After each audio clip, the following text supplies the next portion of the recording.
хочешь, давайте разберемся, а что же такое кашель, да, сам по себе, что это за действие нашего организма. Кашель – это защитная реакция, которая возникает на раздражение рецепторов чувствительных, находящихся в бронхах, то есть в нижнем отделе дыхательной системы. Чем раздражение может происходить? Да, бывает то, что мы пыль какую-то вдохнем, но чаще всего на пыль мы чихать начинаем, да? Потому что она попадает в верхние дыхательные пути и вызывает раздражение, опять же, чувствительных волосиков на клетках.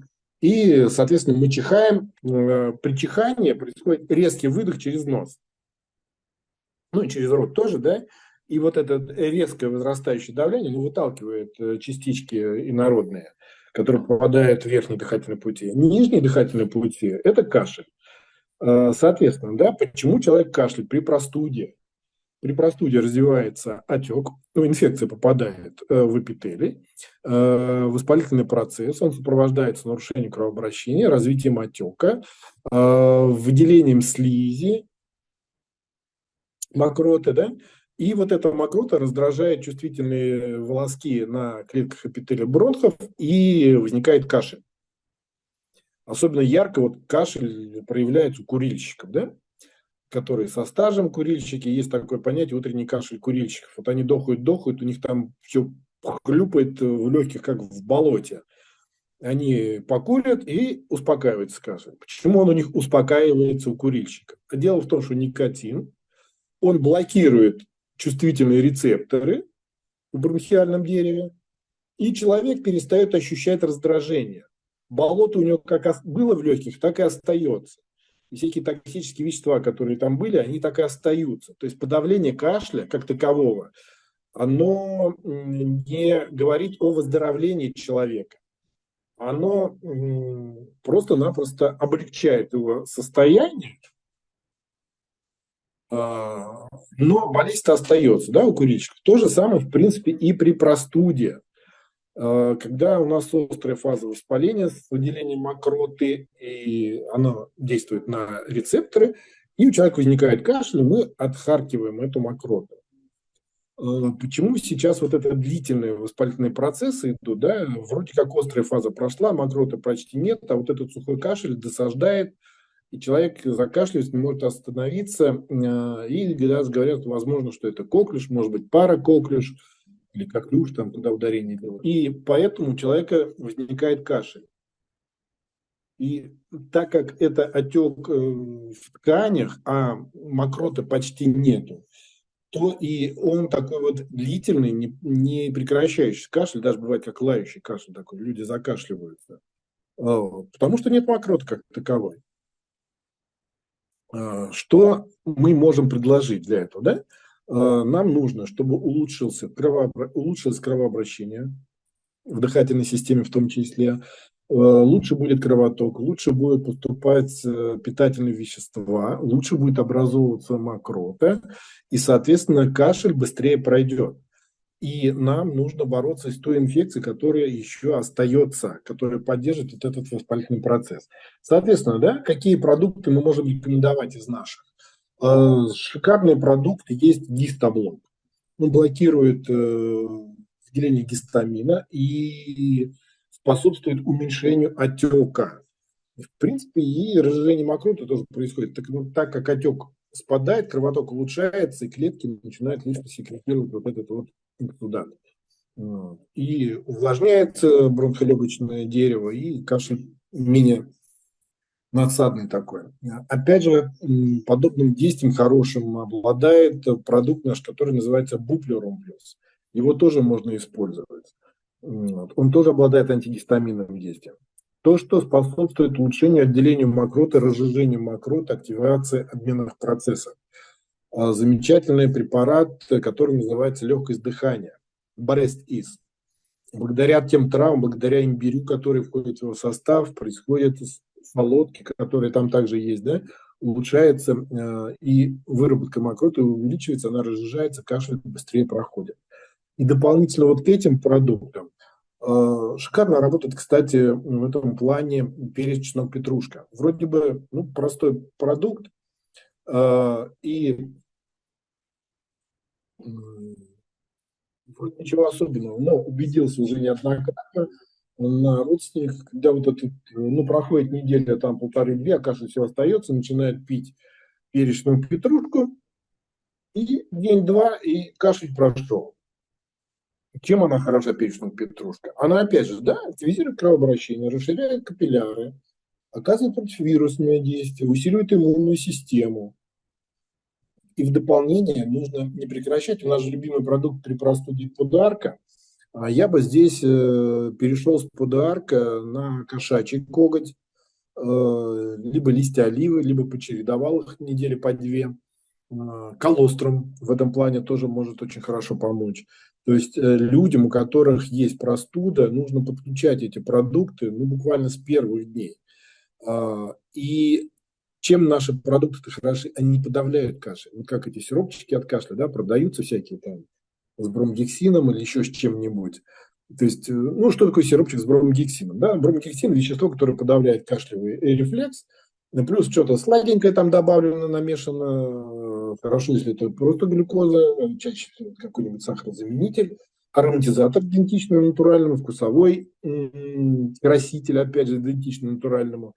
И вместо пользы как таковой, да, реальной пользы, эти сиропчики оказывают отрицательное воздействие. Они подавляют защитный рефлекс кашлевой, они не снимают отек, они не улучшают борьбу с инфекцией, которая остается, то есть они пролонгируют, удлиняют вот это простудное состояние человека. Да, вроде как не кашляет, да, вроде меньше это все проявляется, вроде как человек считает, что он выздоровел, кашля нету, а на самом деле инфекция осталась, поэтому прекратился употребление сиропа, через какое-то время там переохлаждение, стресс, и хопа, опять простуда понеслась. Почему? Потому что микробы остались, иммунитет не восстановился, и все по-новому запускается.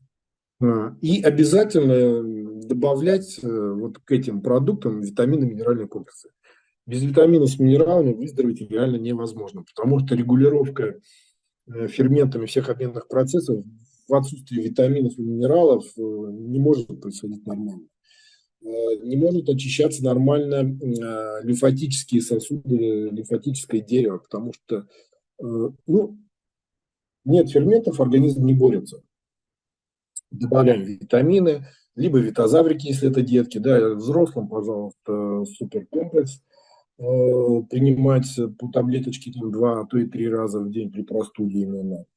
Вот. Ну, появится пчелиная пыльца, замечательно, можно пчелиную пыльцу, можно коктейль употреблять, смарт-мил или TNT, то есть там везде содержатся необходимые витамины, все необходимые витамины, все 12 групп витаминов. Плюс обильное питье.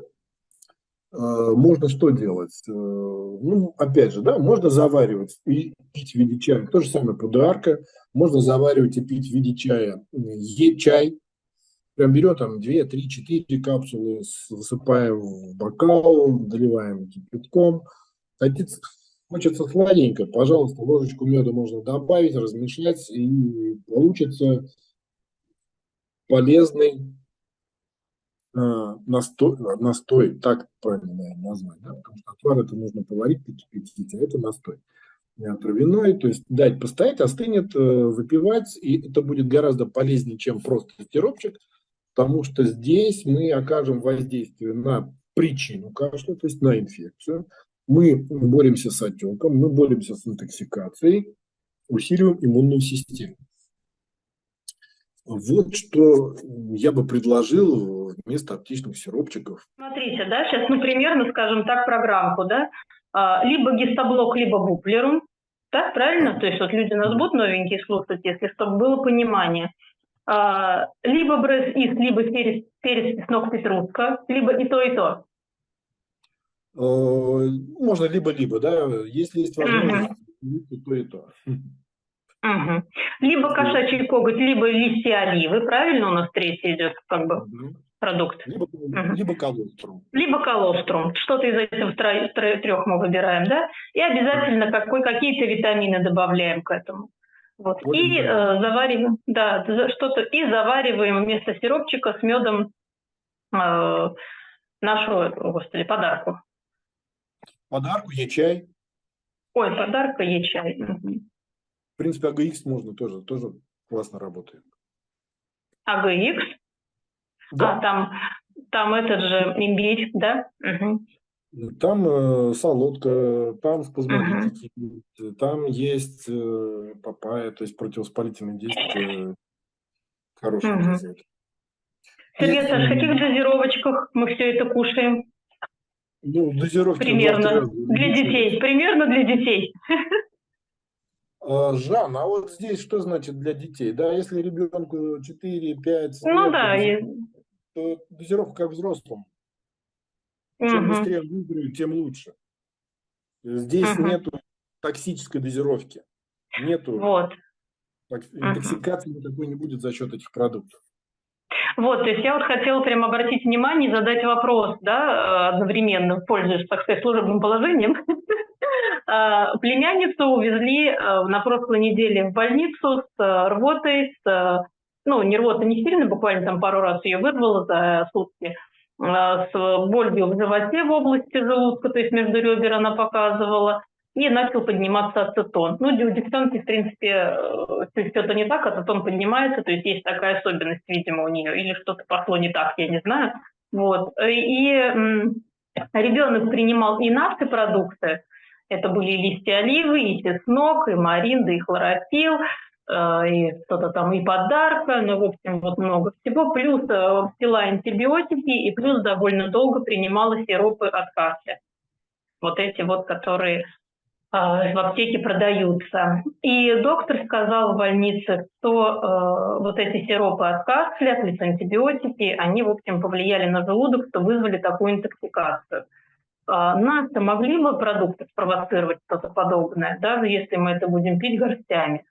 Как-то повлияло бы это на желудок? Нет, отрицательных прогнозов. Наоборот, при гастритах мы практически те же самые продукты рекомендуем. А вот перец, чеснок, петрушка, например, мог бы как-то спровоцировать, я не знаю, ребенка? Ну, раздражающее действие на желудок, да, там чеснок, перчик есть, да, возможно. Потому что бывают люди, когда принимают... Если желудок слабый, лучше не назначать, да, перец, чеснок, петрушка? Ну, в такой ситуации. Ребенку, да, я не дал бы дыхание, да, и все. А вот теперь вопрос, то есть вот сейчас ребенок еще как бы находится на стадии выздоровления, но желудок она тебе вот так подсадила. Нафтопродукты теперь можно ли давать или это опасно? Конечно. Даем жидкий хлорофилл, даем HP Fighter, даем флору. Здесь АГХ хорошо пойдет деткам, потому что он и переваривание пищи улучшает, и болеутоляющий эффект, спазмы снимает хорошие. То есть это способствует, опять же, оттоку желчи нормальному. Потому что у деток очень часто воспалительный процесс именно в области желчного пузыря, печени, поджелудочной железы провоцирует застой желчи, и репейник, там, молочный чертополох, он облегчает отделение желчи, и перистальтика активизируется, запускается работа ЖКТ. Почему появляется вот ацетон, да, при повышенной температуре очень часто у деток? Опять же, да, тошнота, рвота, проблема с поджелудочной железой, дефицит, наверное, инсулина возникает кратковременно из-за этого, и организм начинает получать энергию за счет жиров. А при распаде жиров выделяется ацетон. Когда сахара, глюкозы не хватает, и распад идет за счет жиров. Вот тогда появляется ацетон. И при резком повышении температуры у деток это бывает нередко. Ну, особенно, когда есть проблемы именно в области поджелудочной железы, желчеводящей. Ну, спасибо большое. Я думаю, маме, если будет интересно, она послушает, примет какие-то меры. Здесь у нас вопрос. Прокомментируйте ингаляции, когда назначают от кашля. Чем не так эффективно? Есть ли вред от лекарств? Ну, есть ли вред от лекарств или нет? Ну, посмотрите инструкцию, да, и там написано. Побочные действия. Здесь я перечислять не буду. Кстати, про ингаляции, Сергей Александрович, а вот маслом чайного дерева в этом случае стоит ли делать ингаляции? Да, то есть ингаляции как, да? Ингаляции не делаются, когда температура. То есть здесь нельзя делать ингаляции, потому что они будут усиливать инфекцию. Вот именно теплые такие вот паровые ингаляции, всякие прочие. Вот чем хороши наши продукты, их можно делать холодные ингаляции, да, через имболайзер добавить туда либо тайфушку, либо релакс. Они, Чайное дерево они, нет? в принципе, да, можно. И чем хороши тайфу, там релакс, да, они действуют успокаивающе на нервные рецепторы, то есть снижается кашель однозначно, но при этом не происходит блокировка обменных процессов. Вот, понимаете, он мягко работает. Что я Сергей делал? Александрович, Да? как технически это сделать? Я вот не соображу. Что, с водой развести или как, с физраствором? Да, с водой. Не надо физраствор, просто обычная вода. Добавлять сюда тайфушки, либо релакса, да. То есть можно развести слегка тепленькой водички, да, развести, чтобы быстрее растворилось, а потом можно просто вот комнатной температуры и использовать этот раствор и дышать. Я как делал, вот любашка маленькая была, там простывала, годик ей там был, еще что-то, да, и здесь вот что получалось, особенно у деток, да, днем вот они бегают, прыгают, скачут, вроде так иногда кашляют, ложатся спать, и тут начинается кашель. Но это кашель какой? За счет того, что отечность вот носоглотки, и отек этот сползает, да, это в гортани и затрудняет дыхание. Да? Ребенок кашляет, просыпается, там плакать, начинает прокашливаться, и через какое-то время, да, опять засыпает. Но чтобы этого не было, что я делал, да, просто-напросто, натирал тайфушкой стопы, ушки, немножко на грудную клеточку чуть-чуть, потому что на всю грудь не наносил, иначе замерзнет. Вот. И, соответственно, руки у меня были в тайфу, да, вот ребенок вот он засыпать начинает, и руку я держал, свою руку где-то в сантиметре от носа. И вот куда было не повернул ребенок, вот моя рука за носом следовала, да, то есть при дыхании вдыхались пары вот этих эфирных масел, успокаивающее действие оказывалось на нервную систему, и ребенок засыпал. Здорово. Ну, это прям первый раз я слышу.